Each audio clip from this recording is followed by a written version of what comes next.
Hi, I'm Wes, the Explosion, and this is the Backlog. I have now finished New Pokemon Snap, and I have to say, now that I have, I can't tell if my opinion of the game has increased or diminished. But we'll go over that. So, the Pokemon Snap series, because now that it has more than one game, it qualifies as a series, is an on-rail shooter where you shoot with a camera rather than a gun and try to take the best pictures that you can of Pokemon. New has many of the same elements as the original title, with a few tweaks. From the start, you can take pictures and scan. Taking pictures should be self-explanatory. You can move your camera with either joysticks, motion controls, or a combination of both, and there is also a zoom function. You have 72 shots per course, which is interesting. It could be to make the player think through their shots and plan what they do more carefully rather than doing things willy-nilly, or it could just be to add a sense of nostalgia, back to when you had to use a film-based camera and there were only so many frames on a roll, like in the original game. Either seems plausible.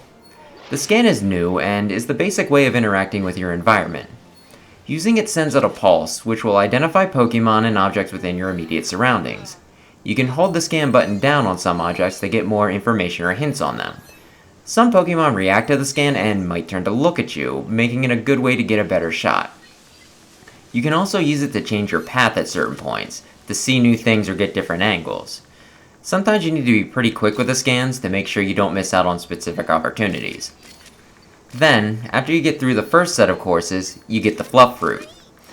While both are apple-like, unlike the fruit from the previous game, New makes a point of saying that these are so light and fluffy that they won't hurt a Pokemon if you hit them with it. You can use these to feed and direct Pokemon, and while they don't hurt, they do cause enough of an impact to elicit a reaction a good portion of the time. Then there are the Illumina Orbs. There is one of these for each of the islands in the game, and each will need to be unlocked individually. The original game had Pester Balls, which you chucked at Pokemon to essentially harass them, as you would figure by the name. The Illumina Orbs seem more in keeping with a non-abusive Fluff Fruit, these instead being used to cause a Pokemon to glow, which might just make them shiny a bit, or it might even cause them to perform a specific action. You can use them on Illumina Flower to light up an area, which might also make a special event happen. There is also a music function, like the Pokeflute of the past, which can sometimes elicit a reaction from certain Pokemon. Lastly, at least for the main story, there is a function that will speed up your rig so that you can witness certain events from different angles or before they conclude. When you get that, the game also informs you that when you face backwards, you travel more slowly instead, though it's unclear whether this was always the case or if it only takes effect after you get the acceleration upgrade. Those are the functions, most of which are displayed on screen as you play. Now to the photos themselves. At the end of each course, all of your photos are organized by Pokemon, and you may choose one for each of them to be evaluated. Like the first game, you get a score based on things like pose, which way the subject is facing, size, other Pokemon in the background, and more. Unlike the last time though, you can get a number of stars, 1 through 4, which are then filled in with either bronze, silver, gold, or diamond, the color being based on score. Rather than just keeping one picture per Pokemon, you save 1 per star level instead. The number of stars is supposed to be based off of the behavior of the subject, with more unique ones getting more stars, but this can be really unintuitive and inconsistent. Let me give you some examples. Here are the Sigilyph picks I have so far. I got the 3-star by hitting a specific one with an Illumina Orb, which made it use this move which I got on film. The next time through the course, I did the exact same thing, took a picture with what I thought were better centering and pose, hoping to beat my previous score, and imagine my surprise when it got only 1 star instead. A difference of not just 1, but 2. Perhaps I just snapped it a split second too late after it ended the attack, but with the visual effects still there, but it's still super weird, right? Then here is my Esper page.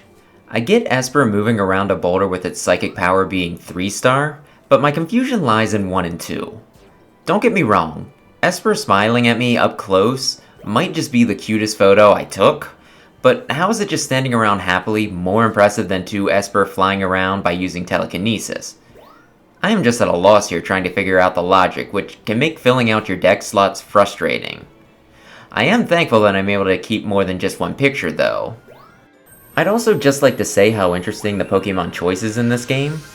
There are 200 different Pokemon from what I can gather, though I haven't found all of them just yet. There are many staples like Pikachu and Eevee, and some odd choices like Bufalon and Comfey, all 8 generations getting representation. There are even some pretty unpopular choices, and some Mon that I've heard people say they forget even exist, making me curious as to how they decided which to include. I could go on, but some of the most fun in this game is just seeing who was put in where doing what, so I'm trying to limit the video to the early areas and only mention later stuff for specific examples. Speaking of, there are boss-esque encounters, one for each island, on what are called Illumina Pokemon. The first, Meganium, was featured heavily in the game's marketing, so I don't feel too bad showing it here. In these encounters, you travel alongside the Illumina Pokemon and take pictures of them once they light up and display special patterns on them. Meganium does this automatically, but the ones after that you have to hit with orbs, oftentimes having to figure out how to open them up in order to interact with them. When you first encounter them, they are the only Pokemon on the course, but as you level up the area, more Pokemon appear and you can get some really great shots by using them and the boss in your photos. Oh, did I not mention that you can level up courses? As you progress, you get EXP, which is meant to signify how comfortable the Pokemon are with you. As you get to higher levels, more Pokemon will appear, they will be in different locations doing different things, and are more open to interaction with you. This keeps things fresh and leads you to constantly discovering new things. Most courses have a day version, night version, and a few also have the Illumina spot as a third. Each level up individually.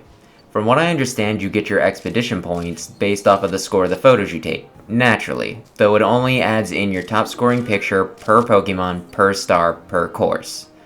That means that if you're not constantly improving and finding new behaviors, you can do a full run without getting any points added in. Not sure you can even call it grinding at that point. This can be very frustrating if you get stuck. The furthest I've gotten in any stage is level 3 and experience is still building, so I'm not sure how far it can go. Before we go any farther, I don't think we've discussed the human characters in the game. You are a small child person, with very limited customization, who is mute. This time it seems like you might be younger than 10 though, which might indicate a younger target demographic. Then there is the game's professor, Professor Mirror. He puts together this photo expedition and designs most of the equipment you use. He might also be the most irresponsible professor in the Pokemon universe. There's a few times throughout the game where you have to deal with new elements and he upgrades the Neo 1, your rig, last minute and sends you on your way to do his research.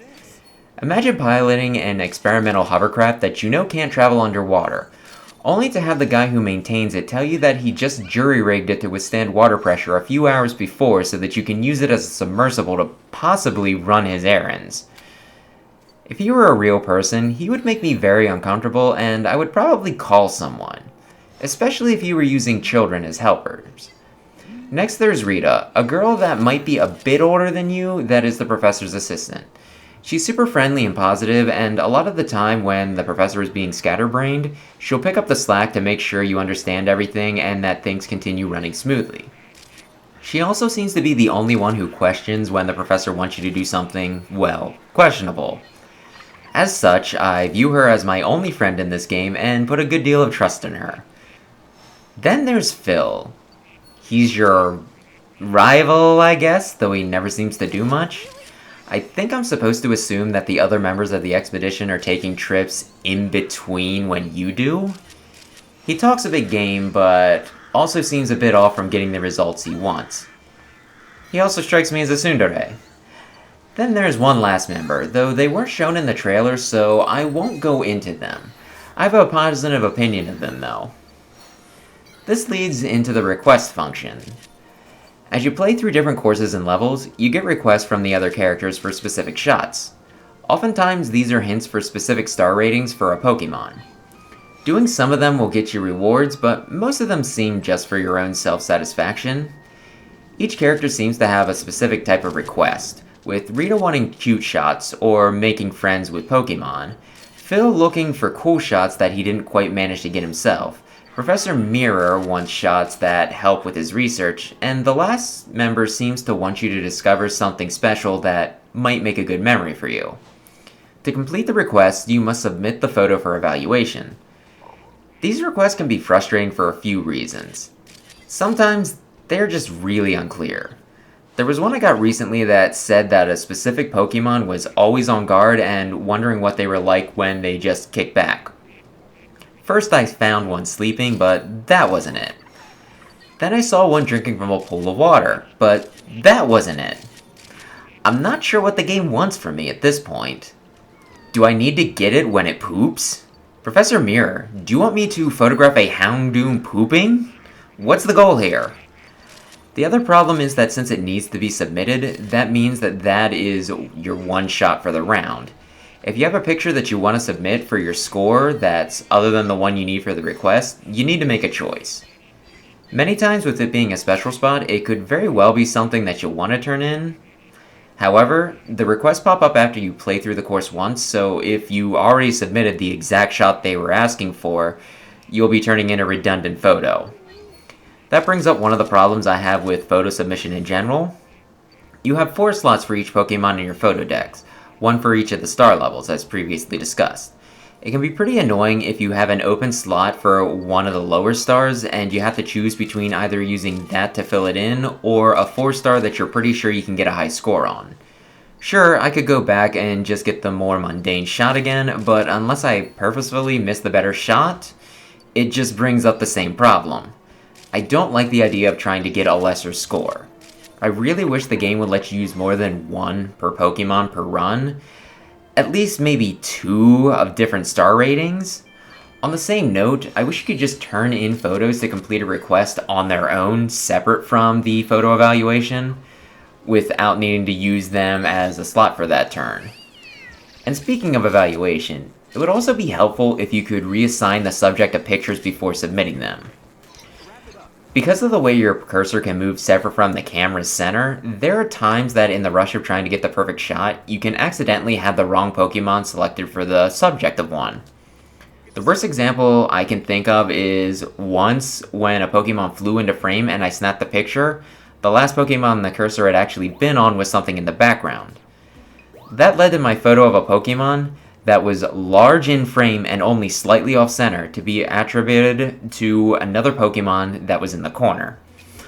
When it was graded, I still got bonus points for what I was trying to get the shot of, so the game still recognized it as being there, so I don't think it would be too much trouble to just let you tell the game's AI that you want to use the picture for another Pokemon instead. Most of these gripes, though, are things that could probably be fixed pretty easily with patches, so maybe if I'm not the only one making mention of them, they could be tweaked. Another thing you might be wondering about is the puzzle solving in this game. In the original Snap, this was a big part of the experience. You needed to figure out which of your limited tools to use in order to get certain Pokemon to appear or even evolve, and in some cases, to open up new areas to explore.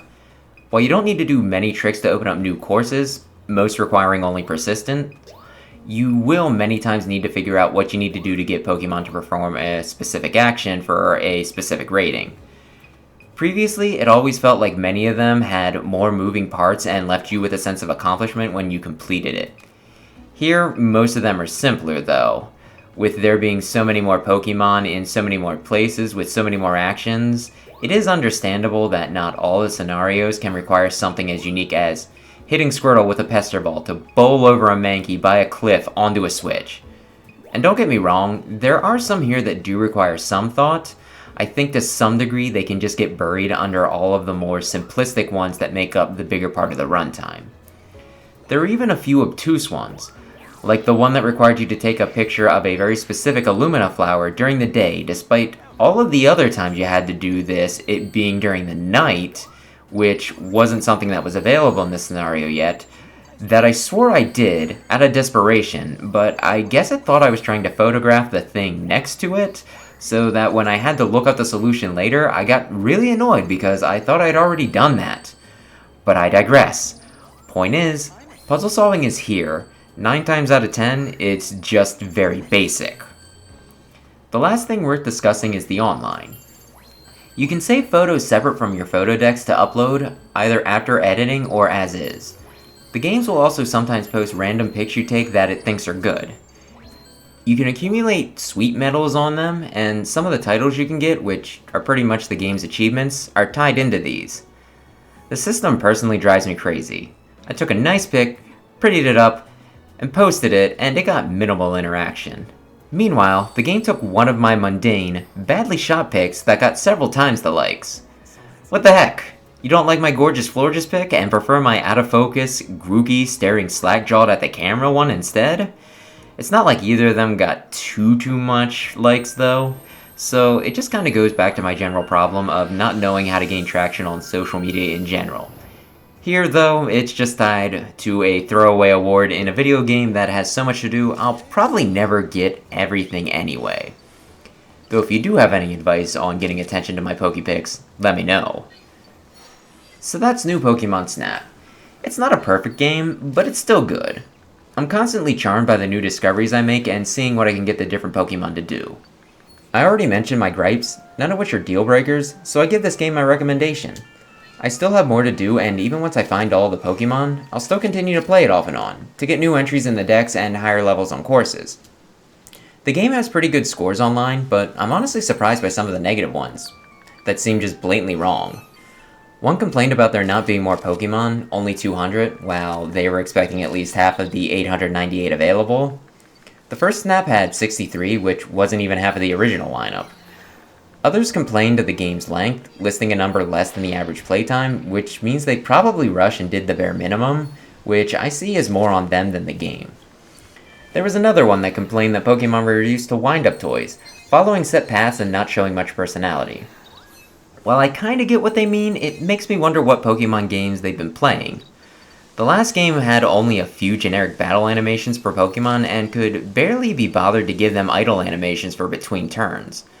I'm at a loss as to where they've seen Pokemon with personality. Maybe they haven't played a Pokemon game in over 10 years or have only been watching the anime.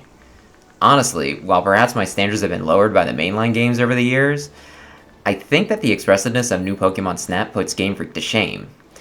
And there are still more reviews from people upset that the picture-taking game is just a game where you take pictures. I don't mind people having different opinions, and of course I have my own complaints, but some of these reviews are way too low for the weak reasonings they give. A 0 out of 10 is really only justified if the game just plain doesn't work. I'm not sure why there's a chunk of people review bombing the game, unless they're still mad about Sword and Shield, which isn't Namco Bandai's fault. I think they did a lovely job with the game, and I would love to see them do more with the series. Either as a new title every few years, or as some DLC courses in the future. I remember seeing a trailer with Kirlia and Gardevoir at one point, but haven't found them yet, so I'm thinking I might have just been having a lucid dream, and I really want to see them and some of my other favorites in this format. So it'd be really great if the game did well and they were encouraged to do more. Then again, in a world where people complain about Smash DLC just because every fighter isn't handpicked specifically from their personal top 10 list, there may be no hope. So that was this week's playtime. I didn't get anything off the list, but I did manage to avoid adding anything on, so it's a moral victory. This upcoming week, I'll probably continue to play Snap.